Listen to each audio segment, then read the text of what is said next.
Welcome to the MrpTech Podcast. This is episode 48. My name is Matt. This is the weekly podcast discussing everyday tech for everyday people. Thanks so much for tuning in this week. It's great to see so many listeners out there listening to this podcast, and I hope you are enjoying all of the content that I am providing week after week as we approach our 1-year anniversary of doing this podcast. What I want to start off today's episode with is just a little bit of listener feedback from last week's podcast where I talked about Audiobooks and the Creative Commons audiobooks that are available over at audiobooks.com. And that message came from Morton. And Morton listened to last week's episode and he sent me another message this week.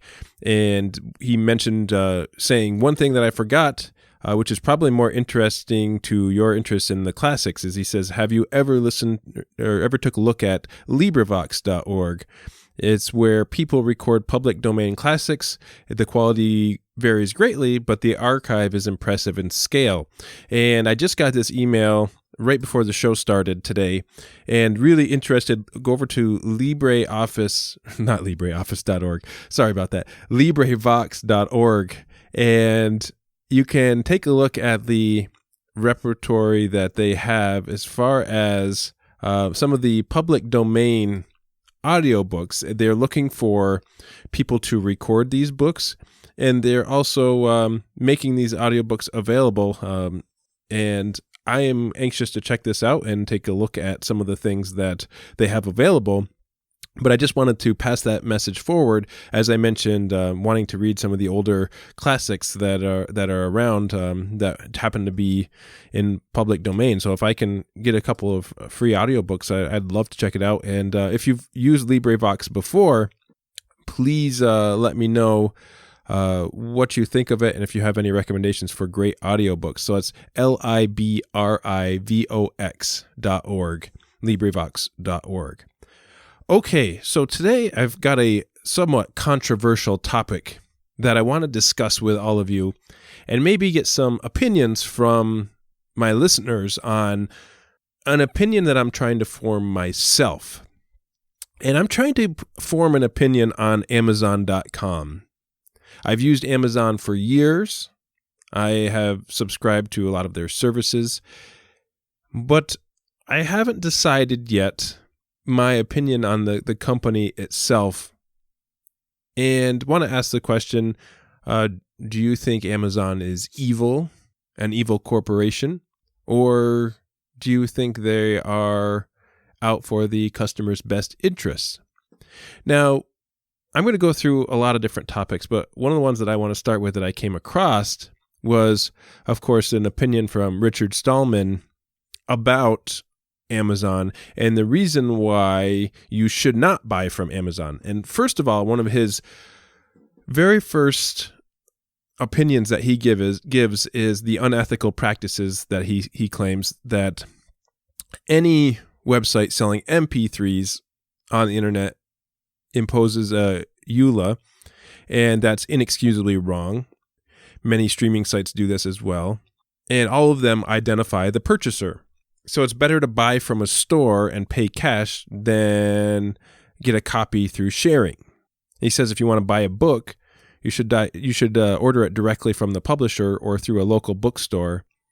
And if you want to use a URL, don't use Amazon.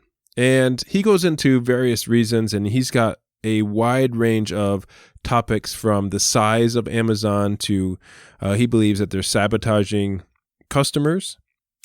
He assumes that they have cooperated with the U.S. government to intercept a ThinkPad purchased by a Tor developer and installed spy device software on this ThinkPad. He says that Amazon's limiting the use of cash and restricting and shafting customers.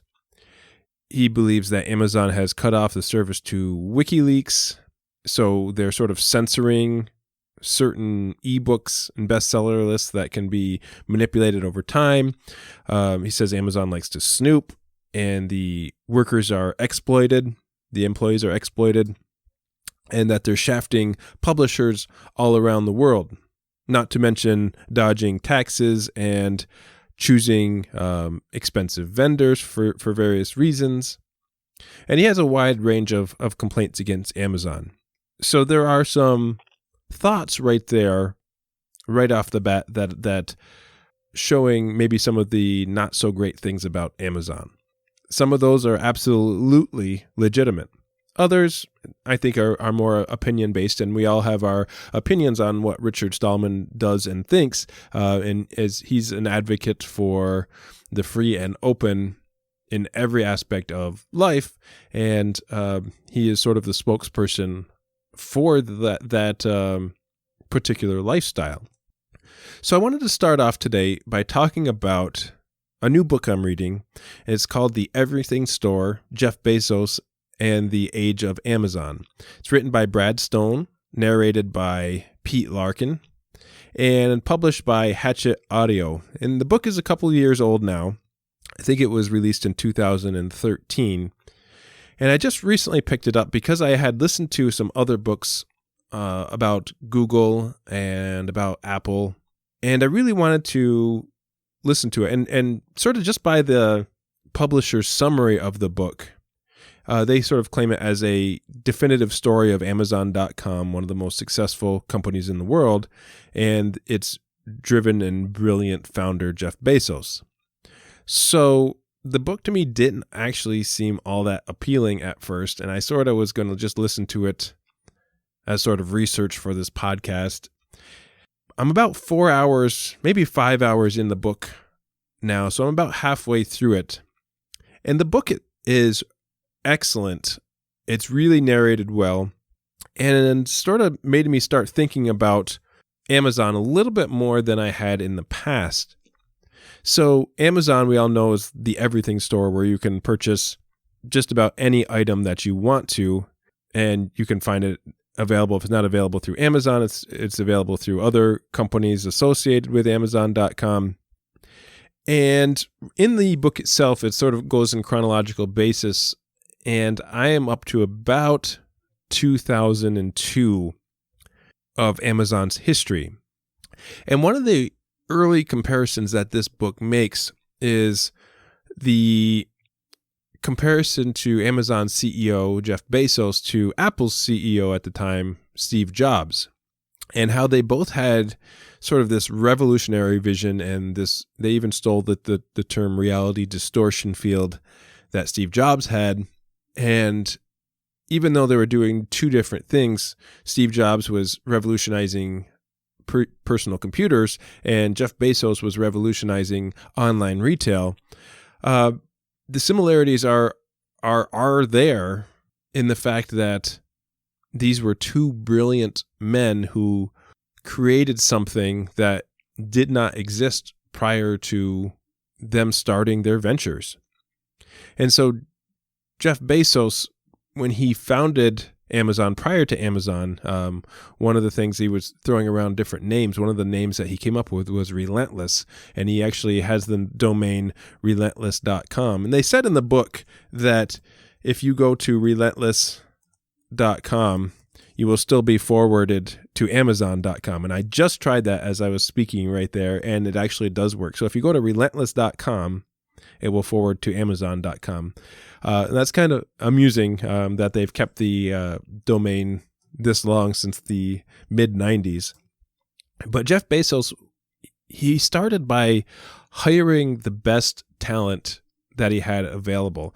And that was something that he wanted to continue on throughout the growth of Amazon. He wanted to hire the absolute best all the time. And even today, the managers that are involved with the hiring process can override decisions by the hiring committee based on their beliefs of whether or not this is a hire that's going to benefit Amazon to the extreme, or if it's not going to benefit Amazon at all.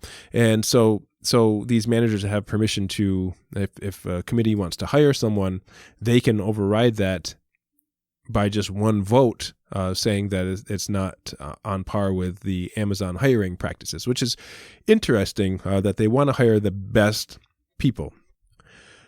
So one of the first things I want to talk about is data collection. And we all know that Google is well known for collecting every sort of information available out there on internet traffic and user data. And Apple does this to an extent, and Microsoft does this. Well, Amazon also does this.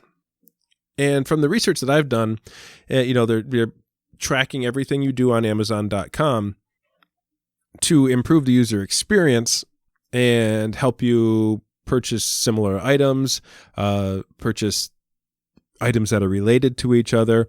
And all of this tracking is done. I mean, Amazon has Amazon Web Services out there, and their server farms are enormous, but nothing in compared to Google and the data tracking that they do.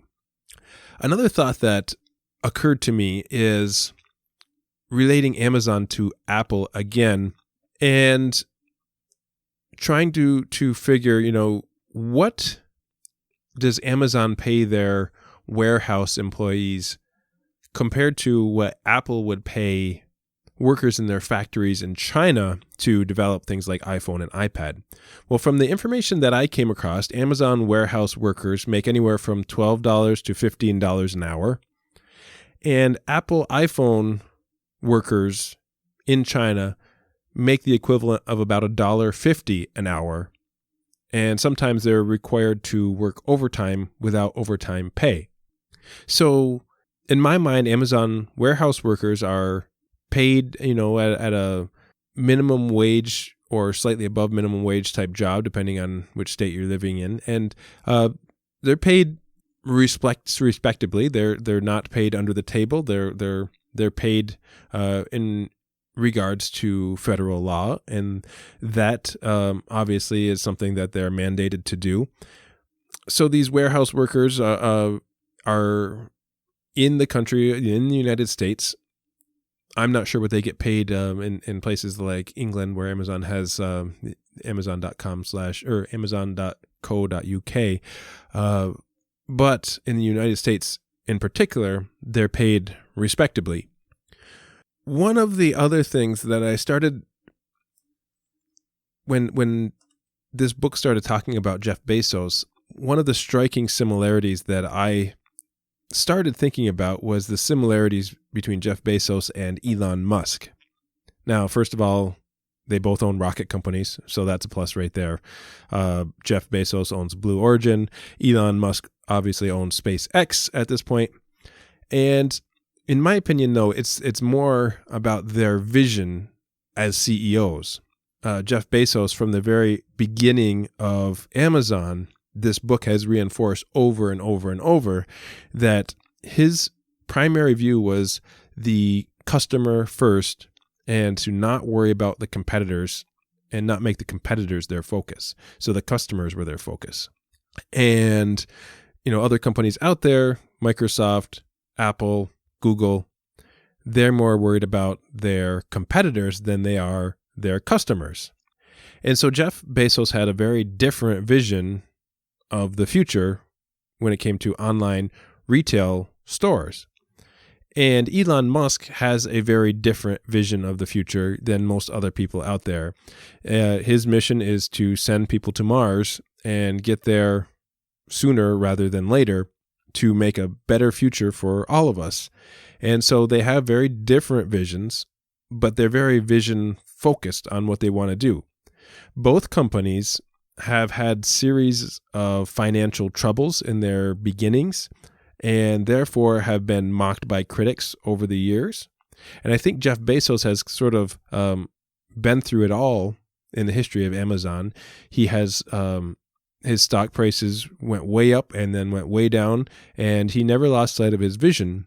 And I think that sort of relates to Elon Musk in SpaceX, where many people are criticizing his abilities to reuse rockets and how much exactly does SpaceX have in their accounts right now.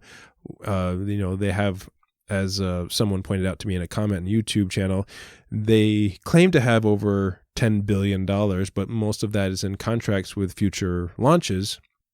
But so pretty much anybody out there who's a critic has criticized, either Amazon or SpaceX or Tesla or any other companies, including the new boring company that Elon Musk is starting about drilling tunnels. It's really quite fantastic to compare the two of them starting out as early CEOs and seeing them build their product. And obviously Jeff Bezos has been successful, and we're just starting to see Elon Musk, who's maybe, let's say, 8 or 9 years behind the origins of Amazon.com. So maybe 8 or 9 years from now, we'll see the fruits of Elon Musk's labor when it comes to his companies. But both companies were predicted to fail on more than one occasion. So going back to that customer experience, Amazon is now the number one retail store in the country, and they've provided all sorts of things throughout the years, like free shipping for things that were over $100. They've started the Amazon Prime memberships where they're, offering music and videos to customers. They're offering ebooks through their Kindle app, audiobooks through Audible. They own Zappos.com, things like Amazon Echo. They're experimenting with drone deliveries. And this year, even rolling out the Goodwill donations. And that sort of piqued my interest around Christmas time when it first became known to me that you can go to givebackbox.com and you can fill your boxes with clothing, accessory, household goods, and send your items to Goodwill through Amazon at no cost to you. You either use UPS or the postal service, and you can donate to Goodwill. So I think over the years that Amazon really has had a customer-focused business. Now, obviously, every business out there has to make money, and Amazon has had trouble doing that over the years. But if you look at the top 25 list of all the online retailer companies out there, Amazon is ranked at number one with 74% of the total e-commerce sales, worth about $80 billion. The closest one to that is Walmart, and they're at $13 billion of e-commerce sales. That's 2.8% of the e-commerce share totals. As far as total shares and sales, Staples comes in close with 55%. QVC comes in with 42%. And so some of these numbers that I'm seeing don't seem to add up as far as the total percentage of e-commerce sales. But the fact that Amazon is an $80 billion company in e-commerce, that says a lot.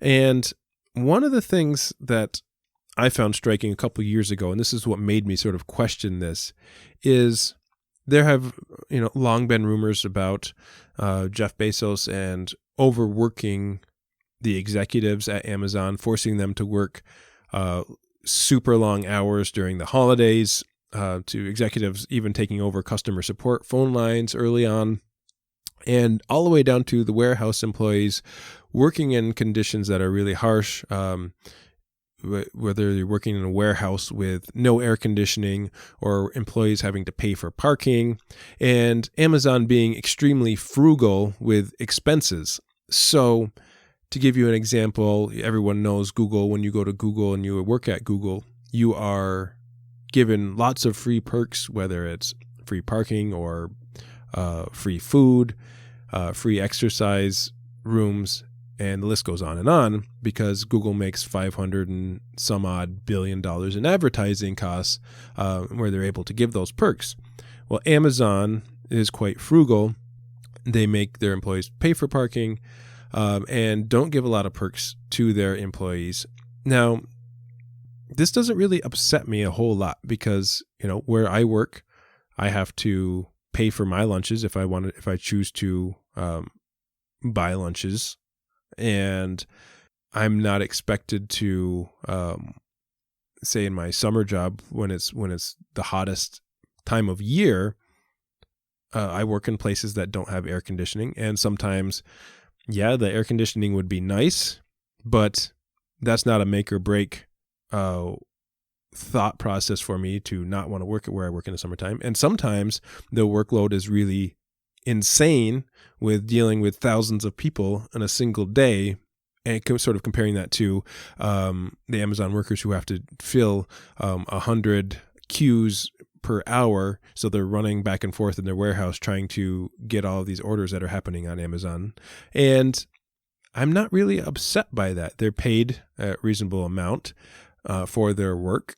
And yes, they probably could be treated a little bit better, but any super large company, you're going to have people that really enjoy working there, and you're going to have people that don't enjoy working there. And, I think over the last couple of years, there's been a few articles written about frustrated employees leaving the company and speaking out on things that have happened in their company. And I think you're going to get that no matter where you go.